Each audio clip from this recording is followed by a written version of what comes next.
My last video cut off because this phone is crappy. This is the reason why I couldn't video that guy kicking in my car. My grandpa died well off. He busted his hump.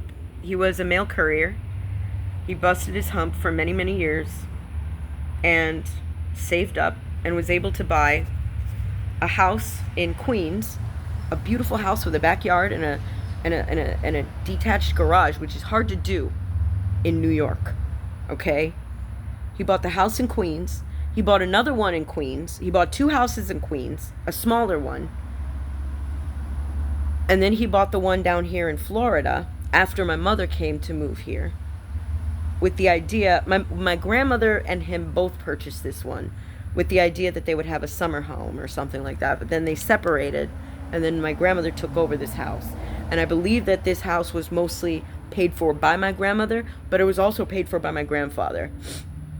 And when he died, she was like, I'm selling all the houses. Well, she couldn't sell the smaller house in Queens because another family member is living there. But the larger house in Queens, she wanted to put on the market, but she neglected it for so long that it got so decrepit that by the time it was on the market, it was almost unsellable. It was a vicious, the way she treated everything the man worked for and everything she worked for was cold and a little vicious. And when the opportunity came for me to purchase this house, I wanted to jump on it because I felt like she was trying to erase my grandpa and everything he worked for and the life they built together.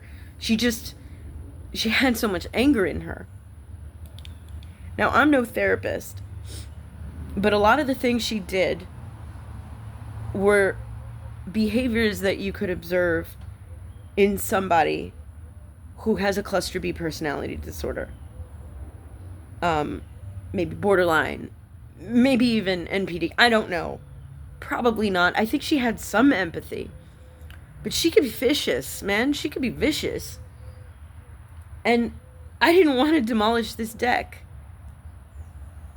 because I felt like it would be something she would have done out of spite.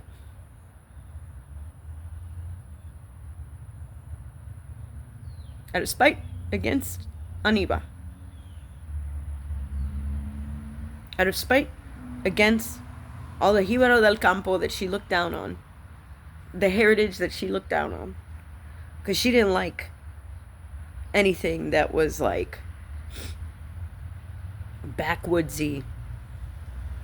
You know, she had trauma backwoods in the jungles of Puerto Rico. So, can you blame her? But there was this beautiful in the house in Queens, the big house.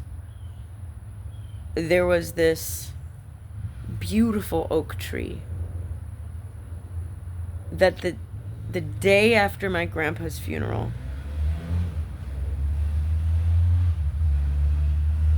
she chopped it down.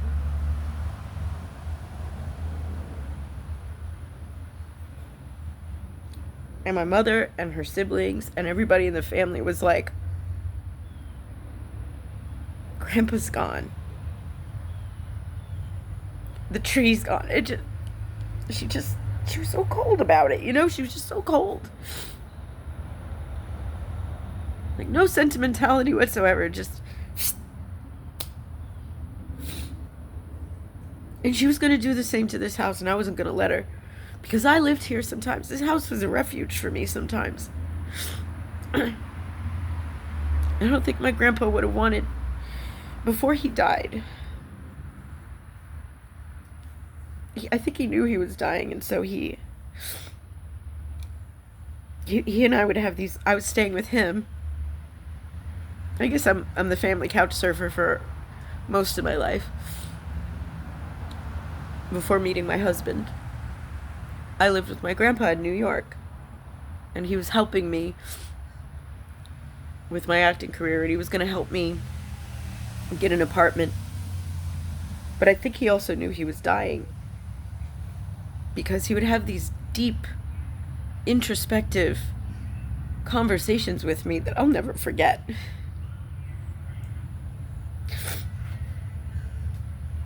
And one of them was, I wanted to buy all these houses so that my children can have a legacy, have something to fall back on. And he said, even if they don't live in the houses, I want the money for the houses to go to the children. I want all the money, everything I've worked for, so my kids can have a stable life in this country, because I busted my ass in this country.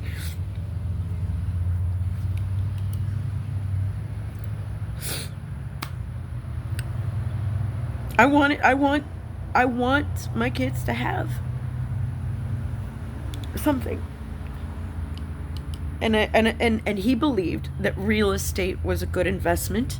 Owning homes was a good way to invest in his children's and his grandchildren's future.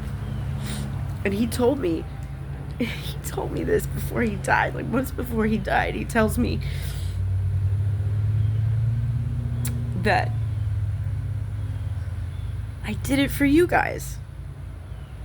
I want these houses to benefit you. So then when my grandmother mistreated them the way she did, and the way she chopped down that tree, and then she let that house, the floor caved in, because it's New York, right? In Florida, you don't have to worry about this. In New York, pipes burst. If you don't turn on the heat during the winter and there's water in the pipes, the water freezes, and then the water expands and it bursts the pipes, and it causes flooding. And it wasn't until like the neighbors reached out to my aunt, who lives in New York, that we even knew the house was falling apart in New York. And my aunt had to take money out of her own pocket to just appease, the neighborhood and kind of maintain the property, because my grandmother was just completely letting it fall to ruin. And she's like, oh, I'm going to sell that disgusting house. It's a dirty house. It's a house that your grandfather had. And I'm like, okay, you hated him, all right? You hated him. We don't all have to hate him just because you hated him. Maybe he was a shitty husband. I don't know. But we don't have to hate him because you hate him. And I would say things like that to her sometimes, and then she'd kick me out, and then she'd cry, and then we both have a couple of drinks and hug and make up. And then we watch TV shows and talk about the cute guys on the shows, and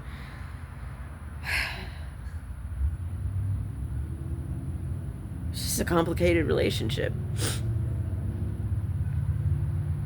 So, trolls in my comment section who wanted to make a big deal about my stupid ass deck. That's why I dropped the ball with the deck for so many years. Because once I had the ability to buy it, I kind of wanted to keep it frozen in time, just so that